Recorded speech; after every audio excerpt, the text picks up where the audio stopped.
Good morning, dear students. Welcome back to another class of Environmental Science and Disaster Management. Hope all of you are safe. അപ്പം കഴിഞ്ഞ ക്ലാസ്സിൽ നമ്മൾ second unit start ചെയ്തു, which is ecosystem. അപ്പോൾ കഴിഞ്ഞ ക്ലാസ്സിൽ നമ്മൾ ഡിസ്കസ് ചെയ്തത് what is ecosystem, what is ecology and which are the components, different components in ecosystem.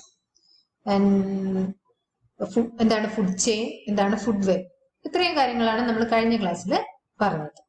Okay, ഇന്ന് നമ്മളൊരു പുതിയ ടോപ്പിക്കിലേക്ക് പോവാണ്. ദാറ്റ് ഈസ് ഇന്ന് നമ്മൾ ഡിസ്കസ് ചെയ്യുന്ന കാര്യങ്ങൾ എന്താണ് ecological succession and what is ecological pyramid. രണ്ട് ടോപ്പിക്സ് ആണ് ഇന്ന് നമ്മൾ കവർ ചെയ്യുന്നത്. എക്കോളജിക്കൽ സക്സഷൻ എന്താണെന്നുള്ളതും ecological pyramids എന്താണെന്നുള്ളതും.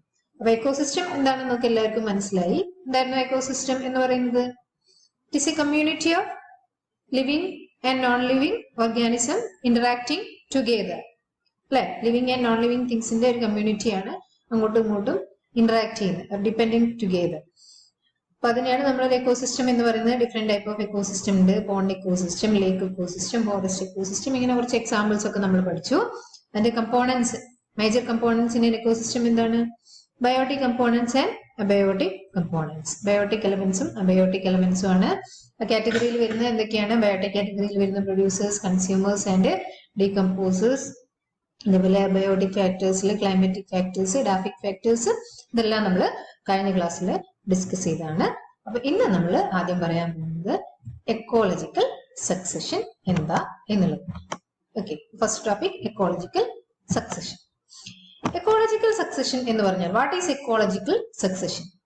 Ecological succession is the process of change in the species structure of an ecological community over time.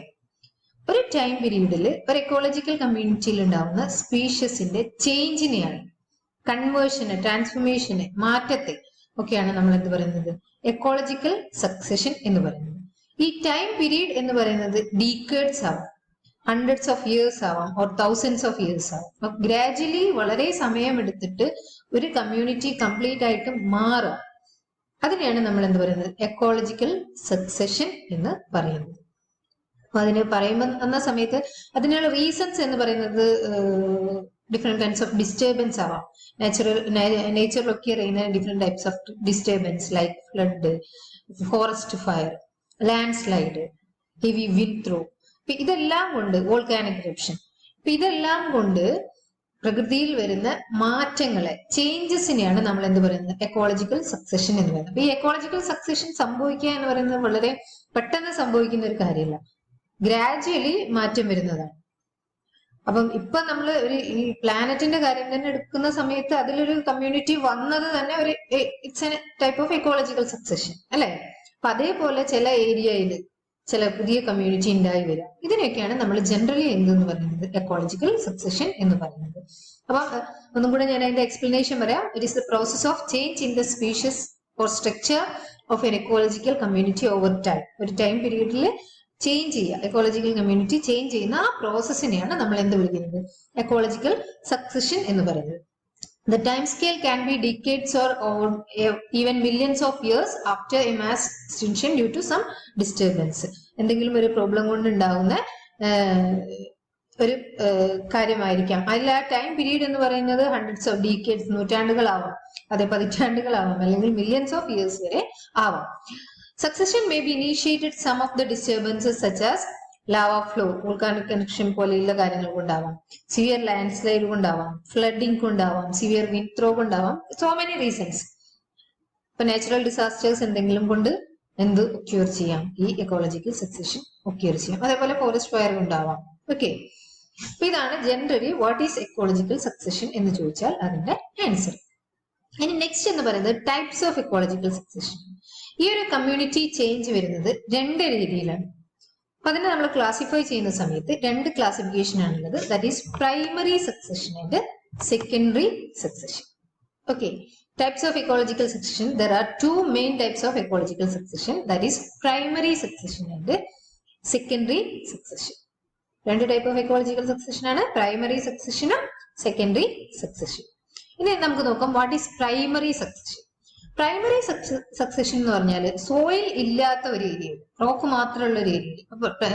Earth തന്നെ പ്ലാനറ്റിന്റെ ഏറ്റവും ബിഗിനിങ്ങിൽ soil ഇല്ലായിരുന്നു എന്നാ പറയുന്നത്, റോക്സ് മാത്രമായിരുന്നു. അപ്പൊ അത് കൺവേർട്ട് ചെയ്തിട്ട് സോയിൽ ആക്കപ്പെട്ടതാണ്. അപ്പൊ അങ്ങനെയുള്ള ഒരു ഏരിയയിൽ സജസ് ഒരു വോൾക്കാനിക് ഇറപ്ഷൻ നടന്നു കഴിഞ്ഞാൽ അവിടെ എന്തുണ്ടാവില്ല, സോയിൽ ഉണ്ടാവില്ല, റോക്സ് മാത്രമേ ഉണ്ടാവൂ. അപ്പം അതിന്റെ സൈഡിലൊക്കെ അങ്ങനെയുള്ള ഒരു ഏരിയയിൽ ഒരു പുതിയ കമ്മ്യൂണിറ്റി ഫോം ചെയ്തിട്ട് അത് കൺവേർട്ട് ചെയ്തിട്ട് ഒരു ഫോറസ്റ്റ് ഏരിയ ആയിട്ടോ അല്ലെങ്കിൽ ഒരു കൾട്ടിവേറ്റഡ് ഏരിയ ആയിട്ടോ ലിവിങ് ഓർഗാനിസം ഒരുപാടുള്ള ഒരു കമ്മ്യൂണിറ്റി ആയിട്ട് ഫൈനലി ചേഞ്ച് ചെയ്യുക. അതിനെയാണ് നമ്മൾ എന്ത് പറയുന്നത്, പ്രൈമറി സക്സഷൻ എന്ന് പറയുന്നത്. അപ്പൊ അതിന്റെ പ്രത്യേകത അവിടെ സോയിൽ ഉണ്ടാവില്ല. സോയിൽ ഇല്ലാത്ത ഒരു ഏരിയയിൽ ഒരു പുതിയ കമ്മ്യൂണിറ്റി ഫോം ചെയ്തു വരുന്ന ആ ഒരു ചേഞ്ചിനെയാണ് നമ്മൾ പ്രൈമറി സക്സഷൻ എന്ന് പറയുന്നത്. It's begins in A place without any soil. അപ്പൊ അത് സ്റ്റാർട്ട് ചെയ്യുന്നത് ഒരു സോയിലും ഇല്ലാത്തൊരു പ്ലേസിലാണ്. അപ്പൊ അതിനൊരു എക്സാമ്പിൾ ആണ് സൈഡ്സ് ഓഫ് വോൾക്കനോസ്. അതേപോലെ ലാൻഡ് സ്ലൈഡ്സ് നടന്നു കഴിയുന്ന സമയത്ത് വലിയ വലിയ റോക്സ് ഒക്കെ വന്ന് അവിടെ സോയിൽ ഇല്ലാതെ ഇരിക്കുമ്പോൾ ഫ്ലഡിങ് ഉണ്ടായി കഴിഞ്ഞിട്ടൊക്കെ. അപ്പൊ സോയിൽ ഇല്ലാത്ത ഏരിയയിലാണ് നമ്മൾ പ്രൈമറി സക്സഷൻ നടത്തുന്നതെന്ന് പറയും. അപ്പൊ ഇങ്ങനത്തെ ഏരിയയിൽ ഫസ്റ്റ് എന്താ ഉണ്ടാവുക, സോയിൽ ഇല്ലാതെ നമുക്കറിയാം അവിടെ ഒന്നും ഉണ്ടാവില്ല എന്നുള്ളത്, ഒരു ഓർഗാനിസം ഉണ്ടാവില്ല. അപ്പൊ അങ്ങനെയുള്ള ഏരിയയിൽ റോക്കിന്റെ സൈഡ്സിലൊക്കെ ഫസ്റ്റ് ഉണ്ടാവുന്ന ഒരു ലിവിങ് ഓർഗാനിസമാണ് ഈ ലൈക്കൺസ് എന്ന് പറയുന്നത്. ഒരു തരം ചെറിയ പായൽ പോലത്തെ ഒരു ഇതാണ്, പ്ലാന്റ്സ് ആണ് ലൈക്കൺസ് എന്ന് പറയുന്നത്. അപ്പൊ ഈ ലൈക്കൺസിന് വളരെ പൂപ്പൽ എന്നൊക്കെ പറയും. അപ്പൊ ഈ പൂപ്പൽ നിങ്ങൾക്ക് കല്ലിന്റെ ഇടയിലൊക്കെ കാണാം.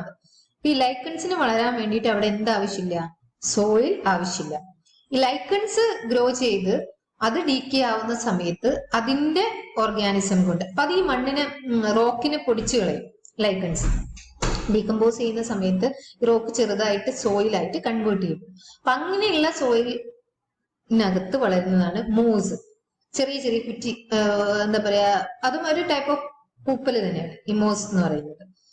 മോസസ് അതേപോലെ തന്നെ മോസ് ആൻഡ് ഫേൺസ്, ചെറിയ പന്നച്ചെടികൾ എന്നൊക്കെ പറയുന്നു. അപ്പൊ അത് ഡെവലപ്പ് ചെയ്യും. അപ്പൊ അത് ഉണ്ടായി കഴിഞ്ഞാൽ അത് വീണ്ടും ഡീക്കേ ആയി ഡീകമ്പോസ് ആയി അവിടെ സോയിലിന്റെ ഫെർട്ടിലിറ്റി കൂടി വീണ്ടും സോയിലിന്റെ ഒരു സ്ട്രക്ചർ മാറുന്ന സമയത്ത് അവിടെ കുറച്ചും കൂടെ വലിയ സ്ട്രബ്സ് ഒക്കെ വളരാൻ തുടങ്ങും. അത് ഡീക്കേ ആവുന്ന സമയത്ത് വലിയ വലിയ ട്രീസ്, പ്ലാന്റ്സ് ഒക്കെ ഉണ്ടാവും. ഇപ്പൊ ഈ ഒരു രീതിയിൽ കമ്മ്യൂണിറ്റി കൺവേർട്ട് ചെയ്യപ്പെടാം. ഇതിനെയാണ് നമ്മൾ എന്ത് പറയുന്നത്, പ്രൈമറി സക്സഷൻ എന്ന് പറയുന്നത്. അപ്പൊ ഈ ഒരു ലൈക്കൺസിനെയും മോസിനെയും ഒക്കെ പറയുന്ന പേരാണ്, ഈ സ്റ്റാർട്ടിങ് ബിഗിനിങ് സ്പീഷീസിനെ പറയുന്ന പേരാണ് പ്രൈമറി സക്സഷന്റെ ഇനീഷ്യേറ്റേഴ്സ് എന്ന് പറയുന്നത്. അത് സ്റ്റാർട്ട് ചെയ്യുന്നത് പൈനിയർ സ്പീഷീസിലായിരിക്കും. ഈ പൈനിയർ സ്പീഷീസ് എന്ന് പറയുന്നതാണ് ഈ ലൈക്കൺസ്, മോസ് ഒക്കെ പോലുള്ള പ്ലാന്റ്സ് അല്ലെങ്കിൽ പൂപ്പൽസ് ഒക്കെ. ഓക്കെ, ഒരു ഡയഗ്രാം നമുക്ക് നോക്കാം. These are the pioneer species. നിങ്ങൾ നോക്കൂ, lichens break down rocks to form soil. ഈ ലൈക്കൺസ് ആണ് റോക്സിനെ സോയിലായിട്ട് ചെറിയ ചെറിയ സോയിൽ മൺതരികളായിട്ട് കൺവേർട്ട് ചെയ്യുന്നത്. അപ്പൊ ഇങ്ങനെ മാറിയാൽ കഴിഞ്ഞാൽ അവിടെ എന്ത് ചെയ്യും, ലോ ഗ്രോയിങ് മോസ് പ്ലാന്റ്സ് ഉണ്ടാവും. ഓക്കെ, ഇതാണ് മോസ് പ്ലാന്റ്സ്. അതും ഒരു ടൈപ്പ് ഓഫ് പായൽ തന്നെയാണ്, പൂപ്പൽ തന്നെയാണ് മോസ് പ്ലാന്റ്സ് എന്ന് പറയുന്നത്. കല്ലിന്റെ ഇടയിലൊക്കെ ഉണ്ടാവുന്നത്, ഈ സോയിലിന്റെ സ്ട്രക്ചറിൽ ഉണ്ടാവുന്നത്. ഓക്കെ, അപ്പൊ ഇതാണ് soil start to form as lichens and the forces of weather and erosion help break down the rocks into smaller pieces. അപ്പൊ ഈ ലൈക്കൺസ് വെതറും ഇതും കൊണ്ട് എന്ത് ചെയ്യും, റോക്സിനെ ചെറിയ സോയിലായിട്ട് കൺവേർട്ട് ചെയ്യും. When lichens die, they decompose, adding a small amount of organic matters to the rock to make soil. അപ്പൊ ഈ ലൈക്കൺസ് ഡീകമ്പോസ് ചെയ്യുന്ന സമയത്ത് സോയിലായിട്ട് മേക്ക് ചെയ്യാൻ വേണ്ടിയിട്ടുള്ള ഓർഗാനിക് മാറ്റർ റോക്കിൽ ആഡ് ചെയ്യും. അങ്ങനെയാണ് റോക്ക് സോയിലായിട്ട് കൺവേർട്ട് ചെയ്യുന്നത്. അപ്പൊ കംപ്ലീറ്റ്ലി ബാരൻലെസ് ആയിട്ടുള്ള ഒരു ഏരിയയിലാണ് ഈ പ്രൈമറി സക്സഷൻ നടക്കുന്നത്. ഒന്നുമില്ലാത്ത ഒരു ഏരിയയിൽ, റോക്ക് മാത്രമുള്ള ഒരു ഏരിയയിലാണ് പ്രൈമറി സക്സഷൻ നടക്കുന്നത്. അപ്പൊ അതിന്റെ ബിഗിനിങ് എന്ന് പറയുന്നത് ഈ ലൈക്കൺസ് ആണ്. ലൈക്കൺസ് ആ സോയിൽ റോക്കിനെ സോയിലായിട്ട് കൺവേർട്ട് ചെയ്യാൻ ഹെൽപ്പ് ചെയ്യും. അപ്പൊ അങ്ങനെ കൺവേർട്ട് ചെയ്യപ്പെട്ട സോയിലിനകത്ത് വീണ്ടും എന്ത് ചെയ്യും, ചെറിയ ചെറിയ പ്ലാന്റ്സ് ഉണ്ടാവും. ലൈക്ക് മോസ്, ഫേൺസ് ഒക്കെ പോലെയുള്ള പ്ലാന്റ്സ് ഉണ്ടാവും. അപ്പൊ simple plants like moss and ferns can grow in the soil. Ferns എന്നൊക്കെ പറയുന്നത് പന്നച്ചെടി എന്നൊക്കെ പറയുന്നില്ലേ, കുറ്റിച്ചെടി. അപ്പൊ അത്തരം പ്ലാന്റ്സ് അവിടെ ഗ്രോ ചെയ്യും. അപ്പൊ ഇത് ഡീക്കേ ആവുന്ന സമയത്ത് simple plants die adding more organic material. അപ്പൊ ഇത് നശിച്ചു പോകുന്ന സമയത്ത്, ഇത് മണ്ണിലരിയുന്ന സമയത്ത് അത് കൂടുതൽ ഓർഗാനിക് മെറ്റീരിയൽസ് മണ്ണിലേക്ക് നൽകുകയും സോയിലിന്റെ ടെക്സ്ചർ മാറുകയും അവിടെ സോയിലിന്റെ കണ്ടന്റ് കൂടുതലാവുകയും ചെയ്യും. അപ്പൊ the soil layer thickness and grasses, wild flowers ഒക്കെ അവിടെ എന്ത് ചെയ്യും, ഗ്രോ ചെയ്യും, ബിഗിൻ ടു ടേക്ക് ഓവർ. അപ്പൊ അങ്ങനെ അത് വീണ്ടും ഡീക്കേ ആവുന്ന സമയത്ത് വലിയ വലിയ പ്ലാന്റ്സ് വളരുന്ന രീതിയിലേക്ക് അത് മാറും. These plants die and they add more nutrients to the soil. Shrubs and trees starts from in that area. അപ്പൊ ട്രീസും സ്ട്രബ്സും ഒക്കെ വന്നു കഴിഞ്ഞാൽ എന്ത് സംഭവിക്കും? അവിടെ അനദർ ഇൻസെക്ട്സ്, മാമൽസും ഒക്കെ അവിടേക്ക് വരും. വേറെ കമ്മ്യൂണിറ്റിന്ന് ആ ഒരു കമ്മ്യൂണിറ്റിയിലേക്ക് വരും. അപ്പൊ അതെന്തായി മാറും? ഒരു ക്ലൈമാക്സ് കമ്മ്യൂണിറ്റി എന്നാണ് അതിന് പറയുക. അപ്പൊ ഇത് പോയിനിയർ സ്പീഷീസ് എന്ന് പറയുന്നത് നമ്മളെ എന്തായിരുന്നു? ലൈക്കൺസും മോസും ഒക്കെ ആയിരുന്നു. അത് കഴിഞ്ഞിട്ട് ഇന്റർമീഡിയറ്റ് സ്പീഷീസ് ആയിട്ട് സ്ട്രബ്സ് ഒക്കെ ജനറേറ്റ് ചെയ്യപ്പെടും. അത് കഴിഞ്ഞിട്ട് ദ ക്ലൈമാക്സ് കമ്മ്യൂണിറ്റി എന്ന് പറയുന്നത് വലിയ ട്രീസും അതേപോലെ ഈ പറഞ്ഞ മാമൽസ്, ഇൻസെക്ട്സ് ഒക്കെ ഉള്ള ഒരു വലിയ ഫോറസ്റ്റ് ആയിട്ട് അത് കൾട്ടിവേറ്റഡ് ഏരിയ ആയിട്ട് അത് കൺവേർട്ട് ചെയ്യപ്പെടും. അപ്പം what was once bare rock now support a variety of life. Insects, small birds and mammals have begun to move into the area because അവിടെ ട്രീസും പ്ലാന്റ്സും ഒക്കെ ഉണ്ടെങ്കിൽ അവിടെ മറ്റു ഏരിയയിൽ നിന്ന് എന്ത് ചെയ്യും? ഇൻസെക്ട്സും അതേപോലെയുള്ള ആനിമൽസും എല്ലാം അങ്ങോട്ടേക്ക് മൂവ് ചെയ്യപ്പെടും. അപ്പൊ അതൊരു കമ്മ്യൂണിറ്റി ആയിട്ട് മാറും. അപ്പൊ ഇത് പെട്ടെന്ന് ഉണ്ടാവുന്ന ഒരു പ്രോസസ് അല്ല. ടേക്ക് ഡീക്കേഡ്സ് ടു കൺവേർട്ട് അല്ലെങ്കിൽ ഡീക്കേഡ്സ് ടു ജനറേറ്റ്. അവിടെ കൺവേർഷൻ അല്ല നടക്കുന്നത്. പുതിയൊരു കമ്മ്യൂണിറ്റി എന്ത് ചെയ്യപ്പെടുകയാണ്? ജനറേറ്റ് ചെയ്യപ്പെടുകയാണ്. ഇതിനെയാണ് നമ്മൾ എന്ത് പറയുന്നത്? പ്രൈമറി സക്സഷൻ എന്ന് പറയുന്നത്. ഇപ്പൊ ഇക്കോളജിക്കൽ സക്സഷന്റെ മീനിങ് നിങ്ങൾക്ക് മനസ്സിലായിട്ടുണ്ടാവും എന്ന് വിചാരിക്കുന്നു. ഒരു കമ്മ്യൂണിറ്റി ഉണ്ടാവുകയോ അല്ലെങ്കിൽ ഒരു കമ്മ്യൂണിറ്റി ഉള്ള ഒരു കമ്മ്യൂണിറ്റി ചേഞ്ച് ചെയ്യപ്പെടുകയോ ഒരു ടൈം പീരീഡ് എടുത്തിട്ട്, ഒരു വലിയ സമയം എടുത്തിട്ട് ഒരു മാറ്റം വരുത്തുന്ന ആ ഒരു പ്രോസസ്സിനെയാണ് എക്കോളജിക്കൽ സക്സഷൻ എന്ന് പറയുന്നത്.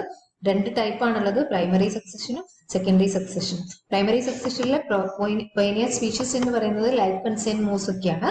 അത് റോക്കിന് മുകളിൽ പറ്റിപ്പിടിച്ച് വളരുന്ന ചെടികളാണ്. അത് അതിനെ സോയിലായിട്ട് കൺവേർട്ട് ചെയ്യും. ദെൻ സ്മോൾ പ്ലാന്റ്സ് ഉണ്ടാവും, ഹെർബ്സും ഗ്രാസസും സ്ട്രബ്സും ഒക്കെ ഉണ്ടാവും. അത് പിന്നെ വലിയ ട്രീസ് ആയിട്ട് കൺവേർട്ട് ചെയ്യപ്പെടും. ഇപ്പൊ ഇവിടെ നോക്കൂ, പോയിനിയർ സ്റ്റേജ്, ഇന്റർമീഡിയറ്റ് സ്റ്റേജിലാണ് ഗ്രാസസ് ആൻഡ് സ്ട്രബ്സ്.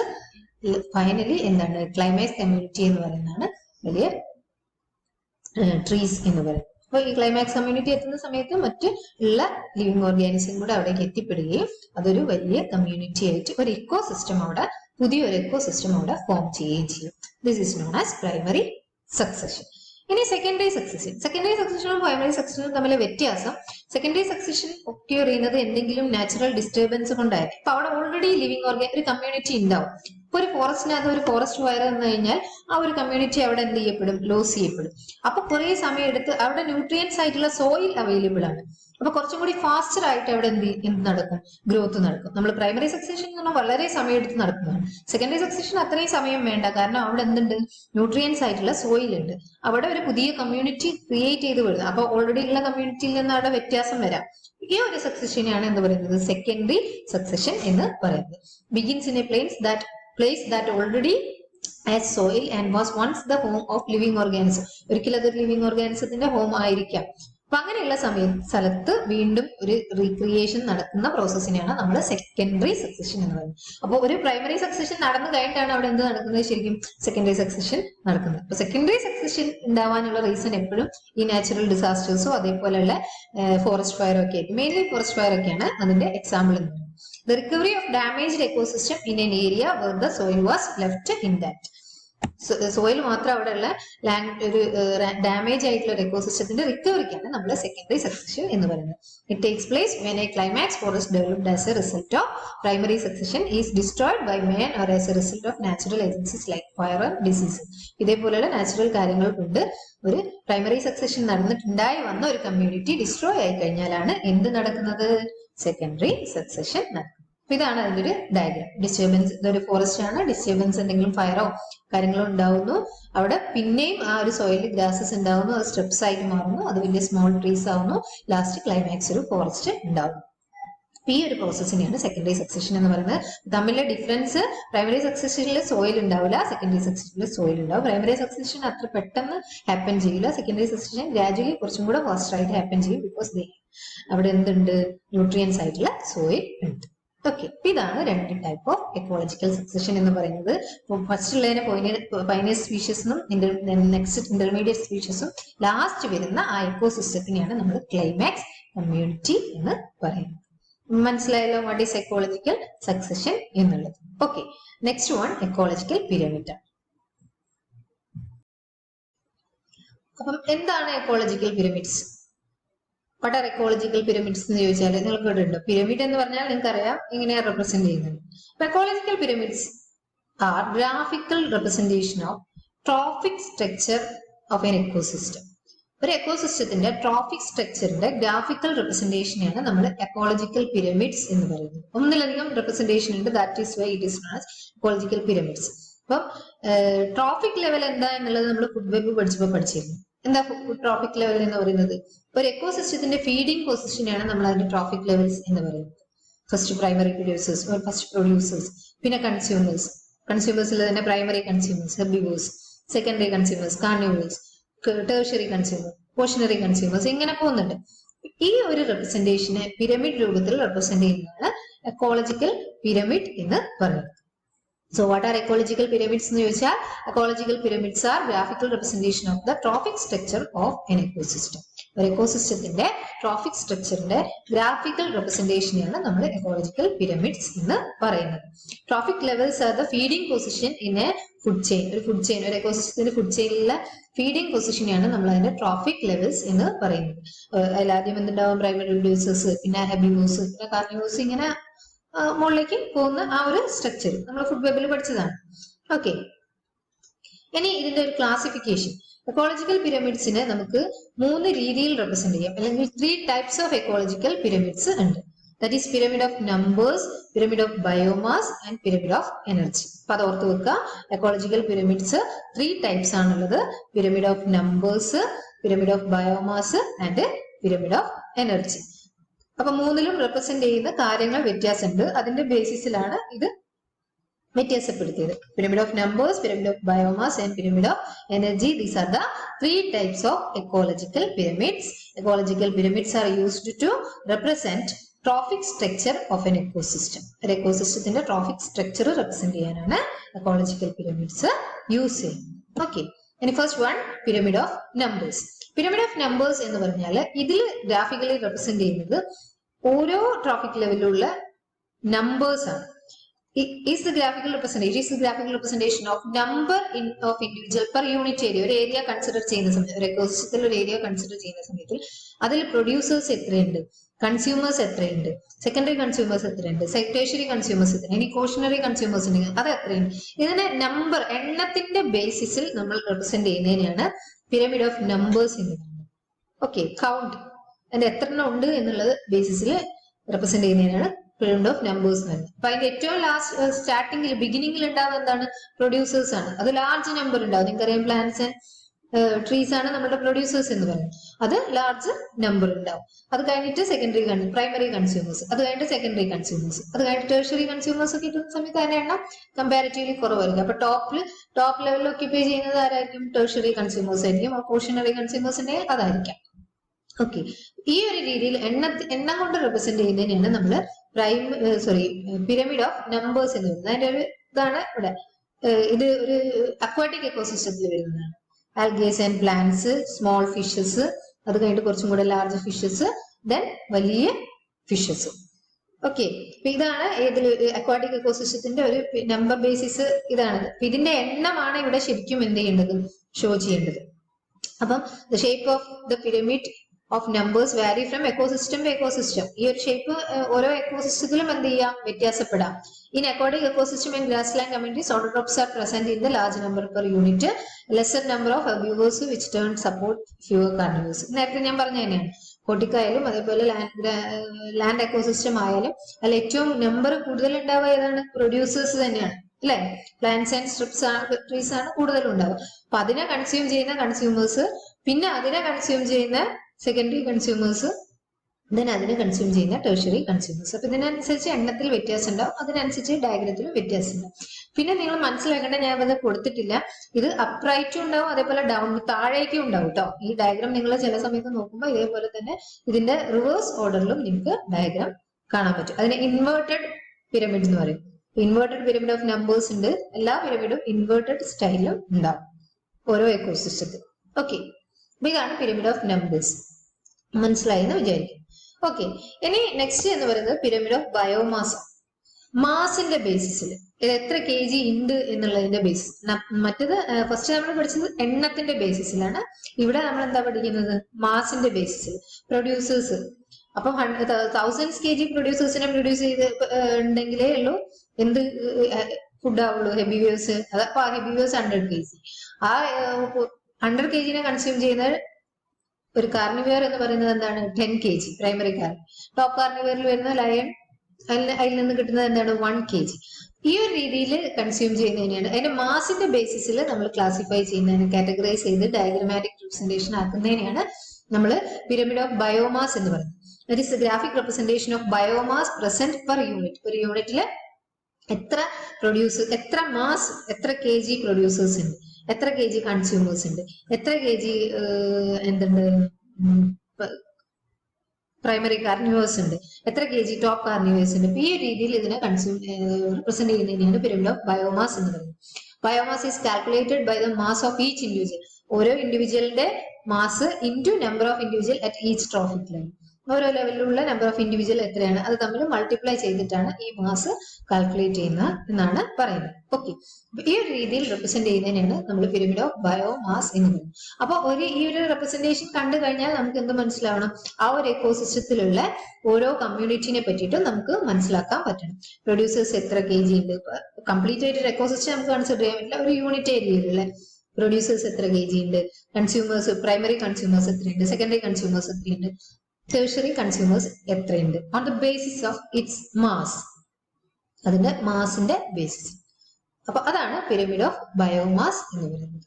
അപ്പം ഇനി നെക്സ്റ്റ് എന്ന് പറയുന്നത് പിരമിഡ് ഓഫ് എനർജി. അപ്പൊ നിങ്ങൾക്ക് കണ്ടാൽ അറിയാം എനർജിന്റെ എന്തായിരിക്കും, എനർജിന്റെ ബേസിൽ ട്രാൻസ്ഫോം ചെയ്യപ്പെടുന്ന എനർജിയുടെ ബേസിൽ അതിനെ ക്ലാസിഫൈ ചെയ്യുന്നതിനാണ് എന്ത് പറയുന്നത്, പിരമിഡ് ഓഫ് എനർജി എന്ന് പറയുന്നത്. അതിനെ റെപ്രസെന്റ് ചെയ്യുന്നതിന് പിരമിഡ് ഫോർമാറ്റില് ഓരോ ഇതിൽ നിന്നും നെക്സ്റ്റ് സ്റ്റേജിലേക്ക് ട്രാൻസ്ഫോം ചെയ്യപ്പെടുന്ന എനർജിന്റെ ബേസിസ്. അപ്പൊ ഇവിടെ നോക്കൂ, പ്രൊഡ്യൂസേഴ്സ് 10,000 കിലോ കലോറി ഉണ്ട്.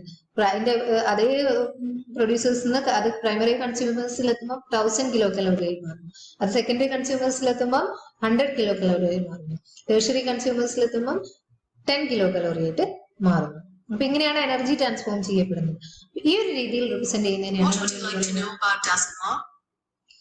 ഈ ഒരു രീതിയിൽ നമ്മൾ കൺസിഡർ ചെയ്യുന്നതിനാണ് നമ്മൾ എന്ത് പറയുന്നത്, പിരമിഡ് ഓഫ് എനർജി എന്ന് പറയുന്നത്. അപ്പൊ it is the graphic representation of the flow of energy through each trophic level of food chain over fixed time period. ഒരു ടൈം പീരീഡിൽ എനർജി എങ്ങനെയാണോ ഫ്ലോ ചെയ്യുന്നത് അതിന്റെ ഗ്രാഫിക്. ഇപ്പൊ പിരമിഡ് ഓഫ് എനർജി എന്താണെന്ന് ചോദിച്ചാൽ എനർജി ഫ്ലോയിന്റെ ഒരു ഗ്രാഫിക്കൽ റെപ്രസെന്റേഷൻ ആണ് ആക്ച്വലി പിരമിഡ് ഓഫ് എനർജി എന്ന് പറയുന്നത്. അതിന് it is also known as pyramid of productivity. അപ്പൊ എനർജി, പിരമിഡ് ഓഫ് എനർജിനെ പിരമിഡ് ഓഫ് പ്രൊഡക്ടിവിറ്റി എന്നും കൂടെ പറയുന്നുണ്ട്. The input of solar energy may be indicated as an extra layer at the base. ഇതിൽ solar energy indicate ചെയ്തിട്ടില്ല, അത് വേണമെങ്കിൽ indicate ചെയ്യാം. അപ്പൊ ഇതിന്റെയൊക്കെ ബേസ് എന്ന് പറയുന്നത് എന്താണ്, പ്രൊഡ്യൂസേഴ്സിന് എനർജി കിട്ടുന്നത് ഇതിൽ നിന്നാണ്, സൺലൈറ്റ് നിന്നാണ്. അപ്പൊ ഈ ഒരു രീതിയിൽ റെപ്രസെന്റ് ചെയ്യുന്നതിനാണ് നമ്മൾ പിരമിഡ് ഓഫ് എനർജി എന്ന് പറയുന്നത്. അപ്പൊ അതിലുള്ള പ്രൈമറി പ്രൊഡ്യൂസേഴ്സ് ഇത് ജൂളിൽ റെപ്രസെന്റ് ചെയ്താണ് 1000 joule, primary consumers, secondary consumers, tertiary consumers. അപ്പൊ ഈ ഒരു രീതിയിലാണ് എനർജി എന്ത് ചെയ്യപ്പെടുന്നത്, ട്രാൻസ്ഫോം ചെയ്യപ്പെടുന്നത്. ഇവിടെ കണ്ടോ, സൺലൈറ്റിന് വരുന്ന എനർജി 1 lakh ജൂൾ ആണ് ഇവിടെ കൊടുത്തത്. അപ്പൊ ഇത് കൺവേർട്ട് ചെയ്ത് 10,000 ജൂൾ ആവുന്നു, അത് കഴിഞ്ഞ് 1000 ജൂൾ ആവുന്നു, അത് കഴിഞ്ഞ് 100 ജൂൾ ആവുന്നു, അത് കഴിഞ്ഞിട്ട് 10 ജൂൾ ആവുന്നു. ഈ ഒരു രീതിയിലും ഇതിനെ എന്ത് ചെയ്യാം, റെപ്രസെന്റ് ചെയ്യാം. ഇതിനെയാണ് പിരമിഡ് ഓഫ് എനർജി എന്ന് പറയുന്നത്. അപ്പം എക്കോളജിക്കൽ പിരമിഡ്സ് എന്ന് പറയുന്നത് ട്രോഫിക് സ്ട്രക്ചറിന്റെ ഗ്രാഫിക്കൽ റെപ്രസെന്റേഷൻ ആണ്. 3 രീതിയിൽ അതിനെ നമുക്ക് റെപ്രസെന്റ് ചെയ്യാം. ഏതൊക്കെയായിരുന്നു 3 രീതിയിലുള്ള representation? Pyramid of numbers, pyramid of biomass, pyramid of energy. ഇപ്പോഴും ചോദിക്കുന്ന ഒരു ക്വസ്റ്റ്യൻ ആണ് എക്കോളജിക്കൽ പിരമിഡ് എന്ന് പറയുന്നത്. പിരമിഡ് ഓഫ് നമ്പർ എന്ന് പറഞ്ഞാല് നമ്പറിന്റെ ബേസിസിൽ എത്ര എണ്ണം ഉണ്ട് എന്നുള്ള ബേസിസിൽ റെപ്രസെന്റ് ചെയ്യുന്നതിനാണ് പിരമിഡ് ഓഫ് നമ്പേഴ്സ് എന്ന് പറയുന്നത്. പിരമിഡ് ഓഫ് ബയോമാസ് എന്ന് പറഞ്ഞാൽ എത്ര ഗ്രാം ഉണ്ട്, എത്ര മാസ് ഉണ്ട് എന്നതിന്റെ ബേസിസിൽ, ഒരു യൂണിറ്റ് ഏരിയയിൽ എത്ര മാസ് ഉണ്ട് എന്ന് പറയുന്ന ബേസിസിൽ റെപ്രസെന്റ് ചെയ്യുന്നതിനാണ് പിരമിഡ് ഓഫ് ബയോമാസ് എന്ന് പറയുന്നത്. ഒരു യൂണിറ്റ് ഏരിയയിൽ എത്ര എനർജി ട്രാൻസ്ഫർ ചെയ്യപ്പെടുന്നുണ്ട് അങ്ങനെ റെപ്രസെന്റ് ചെയ്യുന്നതിനാണ് എന്ത് പറയുന്നത്, പിരമിഡ് ഓഫ് എനർജി എന്ന് പറയുന്നത്.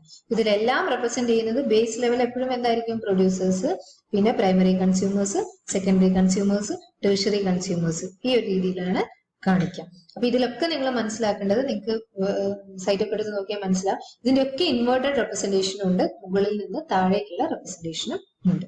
അപ്പൊ ഇത്രയാണ് എക്കോളജിക്കൽ പിരമിഡ്സ് എന്ന് പറയുന്നത്. ഓക്കെ, അപ്പം ഇന്ന് നമ്മൾ ഡിസ്കസ് ചെയ്ത കാര്യങ്ങൾ എന്ന് പറയുന്നത് 2 കാര്യങ്ങളാണ്. ഈ യൂണിറ്റിലെ 2 കാര്യങ്ങളാണ്. രണ്ടും വളരെ ഇമ്പോർട്ടന്റ് ആണ്, അധികം എക്സാമിന് ക്വസ്റ്റ്യൻ പേപ്പറിൽ ഉണ്ടാകുന്നതാണ്. എന്തൊക്കെയാണ് ഡിസ്കസ് ചെയ്തത്, എക്കോളജിക്കൽ സക്സഷൻ എന്താ എന്നുള്ളതും എക്കോളജിക്കൽ പിരമിഡ്സ് എന്താ എന്നുള്ളത്. എന്തായിരുന്നു എക്കോളജിക്കൽ സക്സഷൻ? എൻവയോൺമെന്റിൽ വരുന്ന അല്ലെങ്കിൽ ഒരു എക്കോസിസ്റ്റത്തിൽ വരുന്ന ഒരു ഓരോ ടൈം പീരീഡിൽ വരുന്ന ചേഞ്ചിനെയാണ് നമ്മൾ എക്കോളജിക്കൽ സക്സഷൻ എന്ന് പറയുന്നത്. It is the process of change in A community. ഒരു കമ്മ്യൂണിറ്റിയിൽ വരുന്ന ചേഞ്ച്, ഒരു കമ്മ്യൂണിറ്റി മാറി വേറൊരു കമ്മ്യൂണിറ്റി വരുന്നതോ അല്ലെങ്കിൽ പുതിയൊരു കമ്മ്യൂണിറ്റി ജനറേറ്റ് ചെയ്ത് വരുന്നതോ ആയ ചേഞ്ചിനെയാണ് എക്കോളജിക്കൽ സക്സഷൻ എന്ന് പറയുന്നത്. ഈ ഒരു ചേഞ്ച് വരാൻ വേണ്ടിയിട്ട് ഒരുപാട് സമയമെടുക്കാം, ഡിക്കേഡ്സോ മില്യൺസ് ഓഫ് ഇയേഴ്സോ കൊണ്ടുണ്ടാകുന്ന ചേഞ്ച് ആണ്. അതിനെ നമ്മൾ രണ്ടായിട്ട് ക്ലാസിഫൈ ചെയ്തു. ഏതൊക്കെയായിരുന്നു?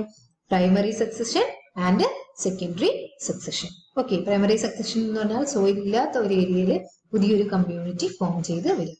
സ്റ്റാർട്ട് വിത്ത് ലൈക്കൺസ് ഒക്കെ വെച്ച് സ്റ്റാർട്ട് ചെയ്തിട്ട് അവിടെ റോക്ക് സോയിൽ ആയിട്ട് കൺവേർട്ട് ചെയ്ത് അവിടെ ഒരു വലിയ കമ്മ്യൂണിറ്റി ഉണ്ടായി മാറുന്ന പ്രോസസ്സിനെയാണ് നമ്മൾ പ്രൈമറി സക്സഷൻ എന്ന് പറയുന്നത്. സെക്കൻഡറി സക്സഷൻ എന്ന് പറഞ്ഞാൽ ഫോറസ്റ്റ് ഫയറോ അങ്ങനെ പോലെയുള്ള ആക്ടിവിറ്റീസ് കൊണ്ട് ഒരു കമ്മ്യൂണിറ്റി ലോസ് ആയി കഴിഞ്ഞാൽ, ഡാമേജ് ചെയ്ത് ആയിക്കഴിഞ്ഞാൽ അതിനെ റിപ്പയർ ചെയ്തിട്ട് ഒരു കമ്മ്യൂണിറ്റി റീജനറേറ്റ് ചെയ്ത് വരിക, അവിടെ സോയിൽ ഉണ്ടാവും. ആ ഒരു പ്രോസസ്സിനെയാണ് നമ്മൾ സെക്കൻഡറി സക്സഷൻ എന്ന് പറയുന്നത്. ദെൻ നമ്മൾ പഠിച്ചത് എക്കോളജിക്കൽ പിരമിഡ് ആണ്. ഒരു എക്കോസിസ്റ്റത്തിന്റെ ട്രോഫിക് സ്ട്രക്ചറിന്റെ ഗ്രാഫിക്കൽ റെപ്രസെന്റേഷനാണ് എക്കോളജിക്കൽ പിരമിഡ് എന്ന് പറയുന്നത്. It's looks like A pyramid, that is it is known as ecological pyramid. ഒരു പിരമിഡ് പോലെയാണ് അത് ഉണ്ടാവുക. There are 3 types of ecological pyramids. That is pyramid of numbers. Pyramid of numbers എന്ന് പറഞ്ഞാൽ നമ്മൾ എത്ര എണ്ണം ഉണ്ട് എന്നുള്ളത് റെപ്രസെന്റ് ചെയ്യുന്നു. പ്രൊഡ്യൂസേഴ്സ് എത്ര എണ്ണം, കൺസ്യൂമേഴ്സ് എത്ര എണ്ണം, ഡീകമ്പോസേഴ്സ് എത്ര എണ്ണം, ആ ഒരു രീതിയിൽ റെപ്രസെന്റ് ചെയ്യുന്നതാണ് പിരമിഡ് ഓഫ് നമ്പേഴ്സ് എന്ന് പറയുന്നത്. ദെൻ പിരമിഡ് ഓഫ് ബയോമാസ്, എത്ര ഗ്രാം ഉണ്ട്, അതിന്റെ മാസിന്റെ ബേസിസിൽ ഒരു യൂണിറ്റ് ഏരിയയിലുള്ള കമ്പോണൻസിനെ റെപ്രസെന്റ് ചെയ്യുന്നതിനെയാണ് നമ്മൾ പിരമിഡ് ഓഫ് ബയോമാസ് എന്ന് പറയുന്നത്. അതേപോലെ തന്നെ പിരമിഡ് ഓഫ് എനർജി എന്ന് പറഞ്ഞാൽ എന്താണ്? എനർജീന്റെ ബേസിസിൽ ഓരോന്നിനും എത്ര എനർജി നെക്സ്റ്റ് ലെവലിലേക്ക് ട്രാൻസ്ഫർ ചെയ്യപ്പെടുന്നുണ്ട്, ഇത് ഷോ ചെയ്യുന്ന ഗ്രാഫിക്കൽ റെപ്രസെന്റേഷൻ ആണ് പിരമിഡ് ഓഫ് എനർജി. ഇത്രയും കാര്യങ്ങളാണ് നമ്മൾ ഇന്ന് ഡിസ്കസ് ചെയ്തത്. നിങ്ങൾക്ക് എല്ലാവർക്കും മനസ്സിലായിട്ടുണ്ടാവും എന്ന് വിചാരിക്കുന്നു. എല്ലാവരും പ്രോപ്പറായിട്ട് നോട്ട് എഴുതുക, നന്നായിട്ട് പഠിക്കുക, എന്നിട്ട് സബ്മിറ്റ് ചെയ്യുക. എന്തെങ്കിലും ഡൗട്ട് ഉണ്ടെങ്കിൽ മെസ്സേജ് ചെയ്യുക. എല്ലാവരും സേഫ് ആയിട്ടിരിക്കുക. എല്ലാവർക്കും താങ്ക് യു.